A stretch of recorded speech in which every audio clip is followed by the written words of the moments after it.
नमस्कार, BDV news के इस बुलेटिन में आपके साथ मैं हूं स्वाति। शहर से जुड़ी खबरों को देखेंगे विस्तार से, लेकिन सबसे पहले एक नजर डालते हैं हेडलाइंस पर। धनतेरस पर उमड़ी बाजारों में भीड़, लोगों ने जमकर की खरीदारी। और दीपावली पर महंगाई का असर, पटाखों की कीमत में भी हुई वृद्धि।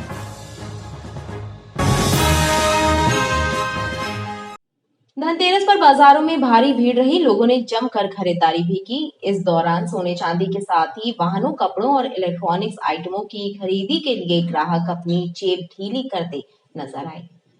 धनतेरस पर्व पर ग्राहकों की भीड़ से बाजार गुलजार रहे। इस दिन सोने चांदी के आभूषण एवं लक्ष्मी गणेश की मूर्ति खरीदने का विशेष महत्व है, लिहाजा इनकी खरीदी के लिए सराफा में भारी भीड़ लगी रही। वहीं गहनों, कपड़ों के अलावा वाहनों की भी खरीदी हुई। भगवान धनवंतरी एवं माता लक्ष्मी के पूजन के साथ ही लोग आरोग्य और सुख समृद्धि की कामना करते हैं। धनतेरस पर्व से ही 5 दिवसीय दीपोत्सव के त्योहार की शुरुआत होती है। आज धनतेरस का बहुत महत्व होता है। इस दिन लक्ष्मी जी के आगमन के शुरुआत के लिए कुछ भी सोने चांदी के आभूषण खरीदते हैं, और यहाँ जिस दुकान से हम खरीदते हैं उस दुकान में बहुत ही कलात्मक और बहुत ही अच्छी क्वालिटी के आभूषण मिलते हैं। आज धनतेरस का दिन बहुत शुभ है और व्यापार के लिए बहुत लाभदायक रहता है। कपड़े का व्यापार, रेडीमेड का व्यापार, सराफा, सोने चांदी का, बर्तनों का, ये सब व्यापार, दिया, रुई बाती, दीपावली पूजन, इसका महत्व है। पर बहुत अच्छा रिस्पांस है लोगों का। ऑफलाइन का बहुत रुझान है और बाजार को मजबूत करते करते देश को भी मजबूत कर रही है जनता। ये जनता का बहुत आभार है। लोगों में कुछ उत्सुकताएं तो दिख रही हैं और निश्चित रूप से ये त्यौहार रहता है, लोगों में उमंग रहती है। बाहर रहने वाले लोग अपने घर आते हैं, खरीदी करते हैं, लक्ष्मी गणेश जी की मूर्ति लेके जाते हैं और बाज़ार को देखते हुए हमें ऐसा लग रहा है कि भगवान की कृपा से आज का व्यापार सभी व्यापारियों के लिए, कपड़े वाले, बर्तन वाले, सोने चांदी वाले सभी लोगों के लिए अच्छा जाएगा। धनतेरस पर बाजार में खरीदारी करने पहुंचे लोगों ने अपने बजट के अनुसार खरीदारी कर इस पर्व की खुशियां मनाई। 11 नवंबर को नरक चतुर्दशी के दिन भगवान श्री कृष्ण, यमराज और बजरंगबली की पूजा का विधान है। ज्योतिषाचार्य के अनुसार इस दिन को छोटी दिवाली के रूप में भी जाना जाता है। इस दिन अकाल मृत्यु से बचने के लिए यमराज के निमित्त दीपक जलाने का खासा महत्व है। 11 नवंबर को नरक चतुर्दशी के दिन भगवान श्री कृष्ण ने नरकासुर नामक राक्षस का वध किया था, लिहाजा इस दिन को नरक चतुर्दशी या रूप चतुर्दशी के रूप में भी जाना जाता है। इस दिन भगवान गिरधारी का पूजन करने से मनोकामनाएं पूरी होती हैं। ज्योतिषाचार्य पंडित रोहित दुबे ने बताया कि इसी दिन यमराज के निमित्त दीपक जलाने से अकाल मृत्यु से बचाव होता है। उन्होंने कहा कि संकट मोचन हनुमान का जन्मोत्सव भी नरक चतुर्दशी के दिन मनाया जाता है। यह नरक चतुर्दशी का जो पर्व है, सबसे पहले अपने पितरों को स्मरण करने का पर्व है कि हम अपने पितरों का स्मरण करें, पूजन करें, उनके निमित्त दान इत्यादि करें। और नरक चतुर्दशी का पर्व जुड़ा हुआ है भगवान श्री कृष्ण के साथ। उन्होंने नरकासुर की यात्रा से, नरकासुर के कारागार से 16,100 महिलाओं को कहिए या रानियों को कहिए बंधन मुक्त कराया और उन्हें अपना धाम दिया, स्थान दिया, अपना नाम दिया। तब से वे उनकी 16,108 रानियाँ हो गईं। उसी के साथ साथ नरक चतुर्दशी के दिन प्रातःकाल स्नान आदि से निवृत्त हो, और यदि संभव हो तो आज के दिन पूरे शरीर में आप उपटन लगाएं। उपटन लगाकर आप स्नान करें, तिल जलांजलि दें, अपने पितरों का स्मरण करें। तो यह सब महत्वपूर्ण है। और सायंकाल के समय हमारे यहाँ कहा कि यमादि चतुर्दश देवता, यम के सहित 14 देवताओं का आवाहन किया जाता है, जिसमें यमाय नमः, धर्मराजाय नमः, मृत्यवे नमः, अंतकाय नमः इत्यादि जो देवता हैं उनको आमंत्रित करके उनके निमित्त दीपदान करते हैं। ज्योतिषविदों ने नरक चतुर्दशी के दिन पूजन विधि एवं मुहूर्त की भी जानकारी दी। खुशियों के पर्व दीपावली पर आतिशबाजी के शानदार नजारे दिखाई देते हैं, लेकिन इस बार आतिशबाजी के लिए लोगों को थोड़े ज्यादा पैसे खर्च करने होंगे, क्योंकि इस वर्ष पटाखों के दामों में लगभग 20 से 25% तक की वृद्धि हुई है। दीपावली पर्व पर आतिशबाजी करने के लिए लोगों को अपनी जेब ढीली करनी पड़ेगी, क्योंकि इस बार पिछले वर्ष की तुलना में पटाखों के दामों में 20 से 25% तक की वृद्धि हुई है। पटाखा व्यापारियों का कहना है कि रॉ मटेरियल महंगा होने से पटाखों की कीमत भी बढ़ी है। वहीं ग्राहकों ने कहा कि महंगाई के दौर में त्योहारों की खुशियां भी कुछ फीकी हो गई हैं, लेकिन प्रमुख पर्व दीपावली को मनाने के लिए बजट के अनुसार खरीदारी की जा रही है। ये प्रमुख थोक पटाखा बाजार संस्कारदानी के ग्राहकों के लिए सज चुका है। इस बाज़ार में लगभग 56 दुकानें यहाँ पर पटाखे की हैं और यह थोक बाज़ार है।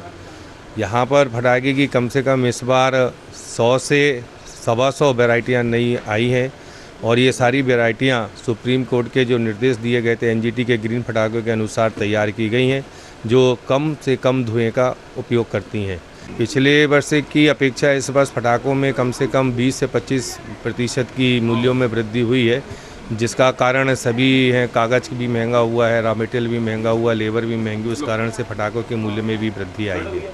पटाखे तो इस बार बहुत महंगे हैं, फिर भी इंसान अपने बजट के हिसाब से फोड़ रहा है, ले रहा है, खरीद रहा है। हर चीज़ों में महंगाई इस बार बढ़ रही है।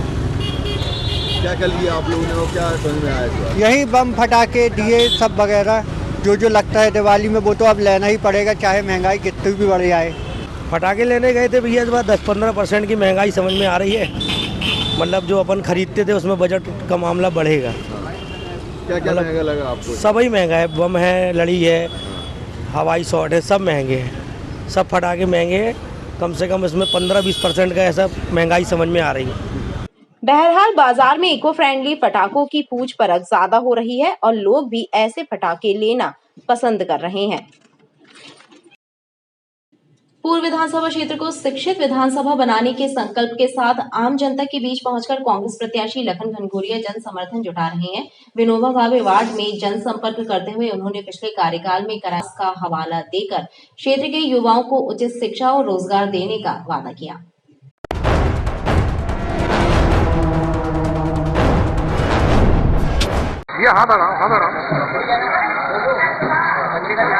पूर्व विधानसभा क्षेत्र से कांग्रेस के प्रत्याशी लगातार जनसंपर्क के माध्यम से क्षेत्र के मतदाताओं तक अपनी बात पहुंचा रहे हैं। शुक्रवार को कांग्रेस प्रत्याशी गाजेबाजी के साथ विनोबा भावे वार्ड में जन जन तक पहुंचकर क्षेत्र वासियों का आशीर्वाद प्राप्त किया।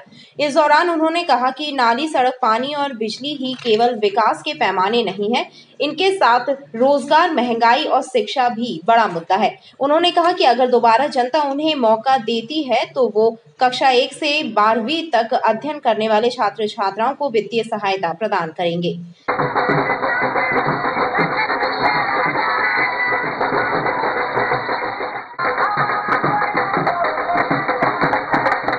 सड़क, नाली, पानी और बिजली, ये ही विकास नहीं है। विकास के दायरे में शिक्षा, स्वास्थ्य और रोजगार भी आता है। हमारे क्षेत्र में चूँकि आर्थिक अभाव में लोग जीते हैं, इसलिए शिक्षा से भी वंचित होते हैं। अच्छी शिक्षा मिले, जब शिक्षित हो जाए तो उनको स्वयं रोजगार के संसाधन हो जाएंगे और रोजगार के संसाधन भी बहुत सहजता से, सरलता से उपलब्ध हो। ये हमारी प्राथमिकता है। ये कांग्रेस कमेटी की, मध्य प्रदेश कांग्रेस कमेटी की गारंटी है कि हम 1 से 5 तक के बच्चों को 500 रुपये और 1 से 8 तक के बच्चों को 500 रुपये और 8 से 10 तक के बच्चों को 1000 रुपये और 10 से 12 तक के बच्चों को 1500 रुपये देंगे। ये हमारी शिक्षा को प्रोत्साहित करने के लिए एक योजना है और बगैर विजन के कमलनाथ जी कोई काम करते हैं। बच्चे शिक्षित हो सके, ये हमारा है। कांग्रेस प्रत्याशी का कहना है कि जनसंपर्क के दौरान क्षेत्र की जनता उन्हें भरपूर प्यार और आशीर्वाद दे रही है।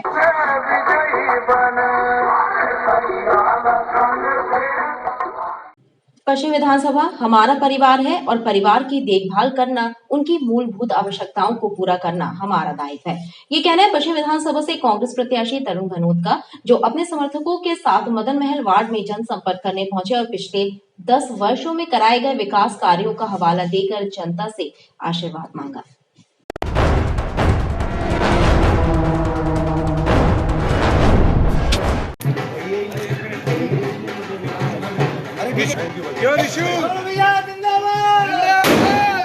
कांग्रेस प्रत्याशी तरुण भानोत ने अपने समर्थकों के साथ मदन महल वार्ड में जनसंपर्क किया। कांग्रेस उम्मीदवार तरुण भानोत का कहना है कि उनके द्वारा 10 वर्षों में विधानसभा में विकास के कई कार्य कराए गए हैं, जबकि केंद्र एवं प्रदेश में विपक्षी पार्टी की सरकार थी, उसके बाद भी उनके द्वारा क्षेत्र की जनता के कल्याण के लिए किए जाने वाले कार्यों में कोई कसर नहीं छोड़ी और ये बात लोग भी समझ चुके हैं। लिहाजा उन्हें जनता को अपनी उपलब्धियों को गिनाने की जरूरत नहीं है, बल्कि जनसंपर्क के दौरान जनता स्वयं ही उनसे इस पर चर्चा कर रही है। वार्ड में जनसंपर्क कर रहे हैं और पश्चिम विधानसभा जो पूरा हमारा परिवार है, वहाँ सब जगह की तरह यहाँ पर भी पूरा सहयोग, आशीर्वाद, प्यार सबका मिल रहा है। मुझे इस बात का पक्का भरोसा है कि 5 साल पुनः अपने परिवार की पश्चिम विधानसभा क्षेत्र की जो जनता है उसका सेवा करने का अवसर पुनः प्राप्त होगा। आज कहाँ आज मदन महल वार्ड के अंतर्गत हम गुरुदेव कॉलोनी, बेदी नगर, अभी इसके बाद इंदिरा बस्ती, हमारा जितना भी पूरा क्षेत्र है उसका जनसंपर्क हो रहा है, लगातार हो रहा है। और आप देख रहे हैं कि सब पारिवारिक माहौल में एक जनसंपर्क है, बिना किसी पॉलिटिकल शोर शराबे के, राजनीतिक हल्ले के सबसे मुलाकात हो रही है। सबको धनतेरस की शुभकामनाएं दे रहे हैं और दीपावली की शुभकामनाएं भी दे रहे हैं। कांग्रेस उम्मीदवार का कहना है कि वो बिना किसी शोरगुल के जनता के बीच पहुंचकर उनसे सीधा संवाद कर रहे हैं।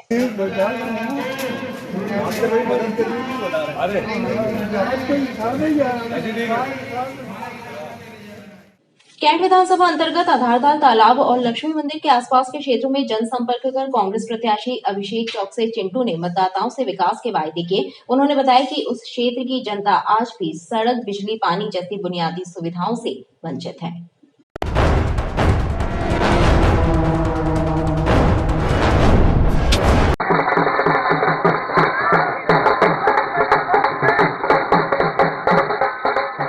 कैंट विधानसभा क्षेत्र से कांग्रेस प्रत्याशी अभिषेक चौक से चिंटू भी क्षेत्र के मतदाताओं से मुलाकात करने के लिए जोर शोर से जनसंपर्क कर रहे हैं। इसी कड़ी में उन्होंने आधारताल तालाब एवं लक्ष्मी मंदिर के आसपास के इलाकों में जनसंपर्क किया।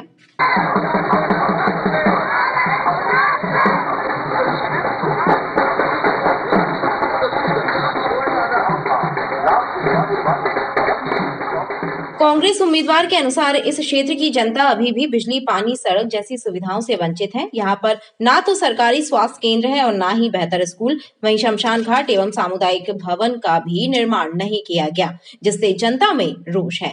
स्वास्थ्य, शिक्षा, रोजगार और पानी ये हमारे अहम मुद्दे हैं।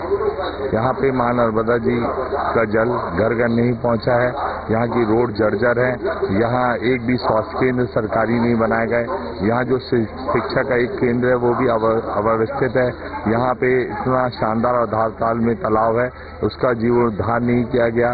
और यहाँ पे ना स्ट्रीट लाइट, खंभों में स्ट्रीट लाइटों के खंभों में लाइटें हैं, किसी प्रकार की व्यवस्था ही नहीं है। यही सारी बातों को लेके यहाँ की आम जनता में बड़ा आक्रोश है।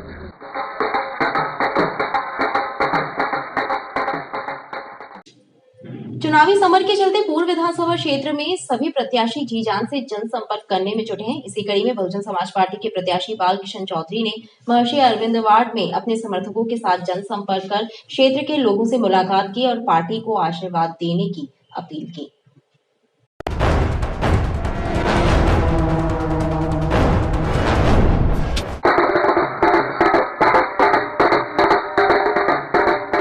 पूर्व विधानसभा क्षेत्र से बहुजन समाज पार्टी के प्रत्याशी बाल किशन चौधरी ने अपने समर्थकों के साथ महर्षि अरविंद वार्ड में जनसंपर्क कर लोगों से मुलाकात की। इस दौरान उन्होंने क्षेत्र के धीमे विकास के लिए तत्कालीन पार्षद और विधायक को जिम्मेदार ठहराया। उन्होंने कहा कि क्षेत्र के लोग उचित शिक्षा, स्वास्थ्य और रोजगार की मांग कर रहे हैं। क्षेत्र में जो जनता की मांग है वो यहाँ पे सबसे पहली मांग है कि जो बच्चों को अच्छी शिक्षा नहीं है, सरकारी स्कूलों में अच्छी व्यवस्थाएं नहीं है और सरकारी स्कूलें जिस अनुपात में क्षेत्र में होना थी वो नहीं है। स्वास्थ्य व्यवस्था जो क्षेत्र में होना थी हमारे अरविंद वार्ड में वो नहीं है। इसी प्रकार से माली वार्ड में जो स्वास्थ्य व्यवस्था होना थी वो नहीं है, क्योंकि यहाँ के बीजेपी के और कांग्रेस के विधायकों ने कोई भी ध्यान नहीं दिया है। वर्तमान में कांग्रेस के विधायक को भी 10 साल हो गए, उसने भी कोई काम यहाँ पे नहीं किया है, जिससे यहाँ की जनता त्रस्त है। यहाँ के जो पार्षद है उन्होंने भी कोई काम नहीं किया है, इसलिए जनता त्रस्त है और बदलाव चाहती है। बहुजन समाज पार्टी के प्रत्याशी का कहना है कि जनता समझदार है और अपने बुद्धि विवेक से उचित निर्णय करेगी।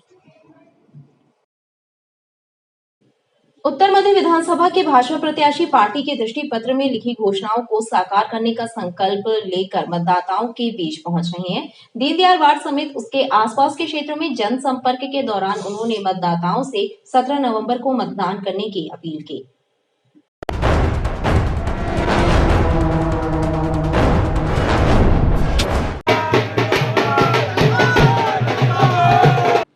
उत्तर मध्य विधानसभा के भाजपा उम्मीदवार अभिलाष पांडे सघन जनसंपर्क में जुटे हैं। बड़ी संख्या में समर्थकों के साथ निकले अभिलाष मतदाताओं से बातचीत कर उन्हें भाजपा के कार्यकाल में कराए गए विकास कार्यों की उपलब्धियां बता रहे हैं और साथ ही अवसर मिलने पर उत्तर विधानसभा के चहुमुखी विकास का दावा भी कर रहे हैं। उन्होंने जनता से कहा कि पिछले 5 वर्षों में जो कार्य नहीं हुए हैं वो उनको पूरा कराएंगे और जन कल्याण के लिए वो सदैव तत्पर रहेंगे। आज हम सब लोगों ने ये जो जनसंपर्क किया है, हमारे साथ हमारे पार्षद मोनिका पुष्पेंद्र सिंह जी, साथ ही हमारे मंडल अध्यक्ष भाई अतुल जी और पूरी टीम के साथ मिलकर हम सब लोगों ने मदर टेरेसा में जनसंपर्क किया है। इस जनसंपर्क के माध्यम से जनता से आशीर्वाद मांग रहे हैं और आशीर्वाद इस बात के लिए कि विकास करना चाहते हैं। झूठ, छल, भ्रम और छलावा करने वाले लोगों को जनता ये कह रही है कि अब यहाँ से बाहर कर दिया जाएगा और विकास की जो गाथा लिखने वाली भारतीय जनता पार्टी है वो उसको आशीर्वाद मिलेगा। आज धनतेरस का पावन पुनीत अवसर है। आज के अवसर में मैं सभी से निवेदन करता हूँ कि वोकल फॉर लोकल, जो भी सामान है वो लोकल उत्पाद, छोटी दुकानों से, बड़ी दुकानों से, लेकिन जबलपुर की दुकानों से खरीदिए। व्यापार को, जबलपुर के लोकल व्यापार को बढ़ावा दीजिए। दीनदयाल वार्ड का भ्रमण कर अभिलाष पांडे ने जनता से 17 नवंबर को मतदान करने की अपील की। पश्चिम विधानसभा क्षेत्र के उन्नयन की कार्य योजना तैयार हो गई है और यदि जनता पश्चिम विधानसभा में भाजपा के प्रत्याशी को मौका मिलेगा तो इस कार्य योजना को अमली जामा पहनाया जाएगा। ये बात पश्चिम विधानसभा क्षेत्र के भाजपा उम्मीदवार राकेश सिंह ने गुप्तेश्वर एवं शंकरशाह नगर वार्ड में जनसंपर्क के दौरान मतदाताओं से कही। उन्होंने जनता को विश्वास दिलाया कि पश्चिम विधानसभा में रोजगार, स्वास्थ्य, शिक्षा एवं पर्यटन क्षेत्रों का विकास उनकी प्राथमिकताओं में शुमार है।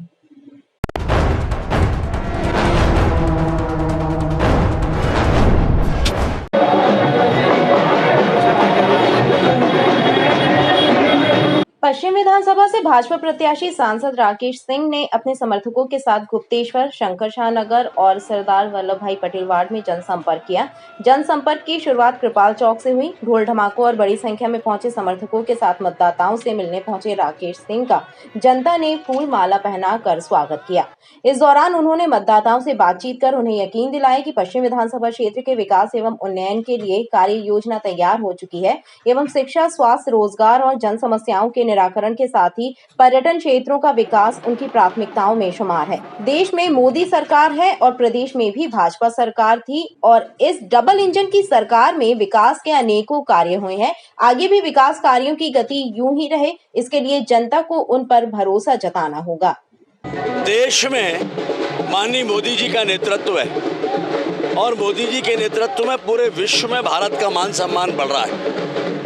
मोदी जी के नेतृत्व में भारत ने जो विकास की जिन ऊंचाइयों को छुआ है उसके बारे में पहले कभी सोचा भी नहीं गया और इसलिए सबको मिलकर माननीय मोदी जी के हाथों को मजबूत करना, इस संकल्प के साथ आगे बढ़ना है। माननीय मोदी जी के हाथों को मजबूत करना है तो जहां लोकसभा में संख्या चाहिए वहीं प्रदेशों में भी भारतीय जनता पार्टी की सरकार चाहिए, क्योंकि भारतीय जनता पार्टी की सरकार होने से राज्यसभा में भी भारतीय जनता पार्टी के सांसदों की संख्या बढ़ेगी जो मोदी जी के हाथों को मजबूत करेंगे। और इसीलिए मैं अपील करता हूं सभी से कि आइए हम सब मिलकर मोदी जी के हाथों को मजबूत करने के लिए भारतीय जनता पार्टी को अपना आशीर्वाद प्रदान करें और भारतीय जनता पार्टी का पश्चिम का प्रत्याशी होने के नाते विनम्रतापूर्वक सभी से आशीर्वाद की अपेक्षा रख रहा हूं। और मुझे कहते हुए बहुत खुशी है कि जनता जिस तरह से आशीर्वाद दे रही है, जनता मन बना चुकी है।